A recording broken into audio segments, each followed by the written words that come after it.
it just doesn't fit anymore.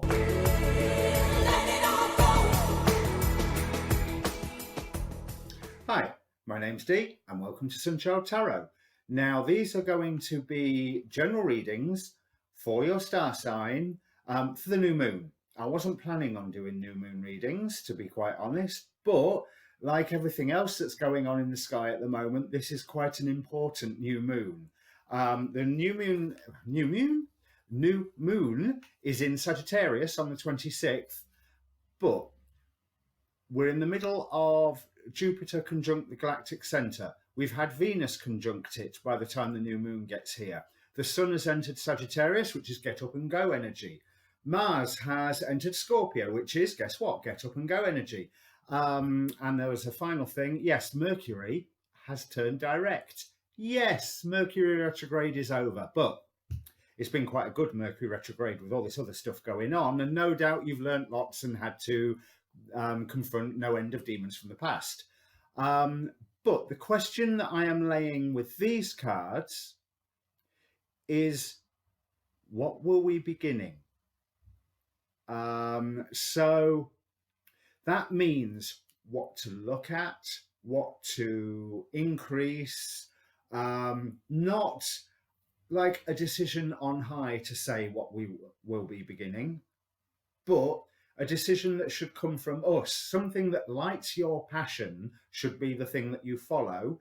And what I'm hoping to give is advice for whatever it is that lights your passion that you decide to follow. Now, if you're not following your passion, this reading will not be for you. But with the stars as they are at the moment, follow your passion. Listen to your intuition, follow your passion. If something makes you think, oh yes, that's what I want to do, then now is the time to start doing it. Okay, let me bring up the cards. Okay, Taurus, like the Aries reading, this looks more like you are bringing things to a head. So this looks like you're using the new moon as the culmination of the waning moon process of reducing something. It's almost, are you worried that you are drawn too much into a party scene or too much into passions and affairs of those that are around you? Because how you're feeling at the moment, I'm seeing the Three of Cups, but it's not feeling very friendly. It's feeling rather detached. And it's clarified here by the Devil. Now, I always like to clarify the Devil card when it appears. So let me just get the appropriate deck. But what I'm sensing from this is like you've been drawn into something which is a burden to you at the moment. And what's this? Five of Swords. There's a lot of peer pressure around you to carry this burden. There's a lot of conflict around it. There's what's opposing you, strangely enough, is your commitments and a whole new dream that you're wanting to work towards. But I would say that to get where you want to go, there's a lot that you still have to get rid of. And so starting a new beginning for you does include walking away. And I think the walking away may be from a certain social circle around you, whereas you've been held there, not by your own will, you've held yourself there, but you've been held there probably out of habit. And it just doesn't fit anymore. Simple as that. It doesn't feel right anymore. Yes, because there's been too much hassle, too much torment, and too many arguments in that particular social circle, most of which, if not all of which, have got nothing to do with you whatsoever. So I think that you should maybe be aware that it's time to move on. We have in the Oracle cards, strategy, Shaolin Master, be graceful in movement and action, meditate and contemplate, stuck energy, and protection. Right, that protection is there. I don't think you need to offer that protection.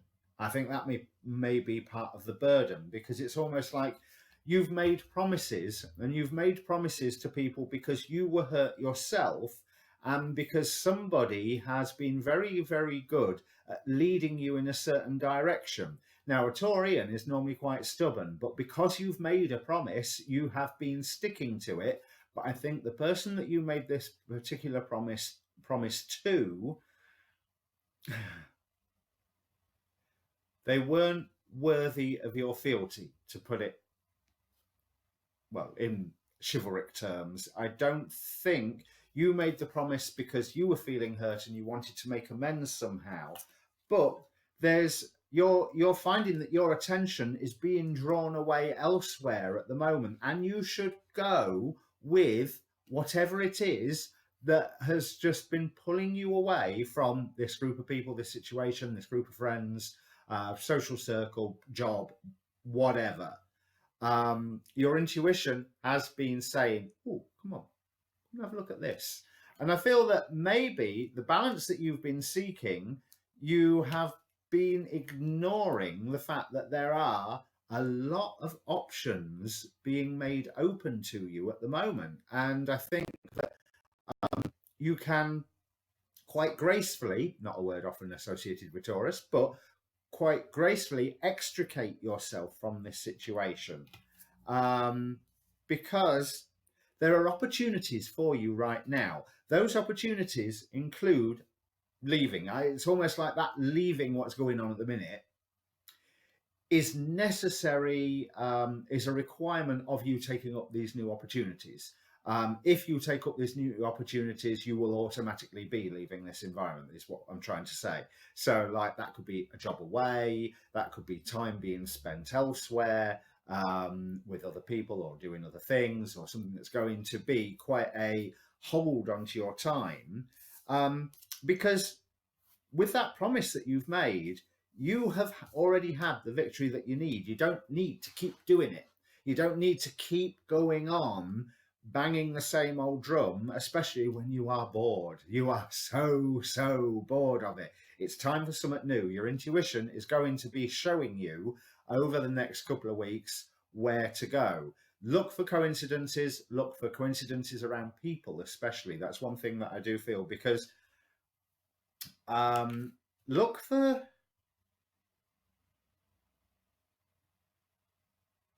Yeah, I mean, the Hierophant. So obviously I'm going to say look for the spiritual side, look for the more orthodox spiritual side. But your first commitment, the vows that a Hierophant will take, is to you. And your first vow needs to be to grow, to transform. Now, the stars obviously haven't got you into a position where you know that way is going yet, but that's because you have to move a lot of this stuck energy. So you do have to spend some time in meditation. It's not as fancy as it sounds. It just means think about it.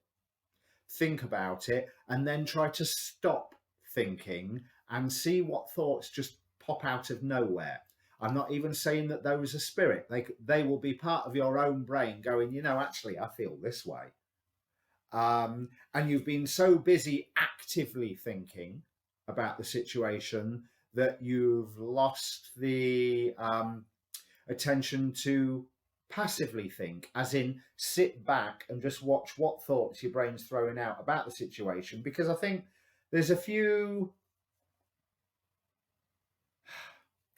lies that you've been telling yourself, and that lies is a strong word in this, but misconceptions, misbeliefs, things that ain't quite right, or things that came from that initial point of, yeah, I'm going to do this because it will make things right. And I'm not entirely sure that the person that you put your loyalty with, I don't think that their aim was to put things right. I think their aim could well have been to get even. But that story is now over, so there's no need to keep rehashing it. So there's an implication in these cards, even though I can't see it, that whoever you have sworn loyalty to and they were trying to get even, they haven't moved on. They're not moving on. You are protected already. You know this. Because, hey, you've won already. So move on. Start making plans, work out how to extricate yourself from whatever this situation is, and your intuition is going to be showing you that now's the time. But this has to come from you. There's no Tower card here. There's a no Wheel of Fortune card here to come and disrupt everything for you. This has to be something that you start, but the world will be supporting you. There will be signposts. Just follow them. And the signposts aren't external things. I'm not talking hocus pocus spirit. Sorry, spirit. But I'm talking your own thoughts, the things that make you feel good, the things that make you feel icky. Avoid icky, go for good. I mean, theoretically, that's our natural nature. So crack on with your natural nature. Have a good examination of all the options that are open for you. You'll zero in on the one that you like. You'll zero in on the one that makes you feel good, as long as you get rid of this burden that you're carrying at the moment. So if this means anything to you, make a comment down below. Please do comment and click subscribe while you're there, because hey, I'm new. I still need the subscribers. Stay tuned, for there will be, hopefully, waxing and waning moon readings coming out, assuming I get the time to do them. All right? Cheers.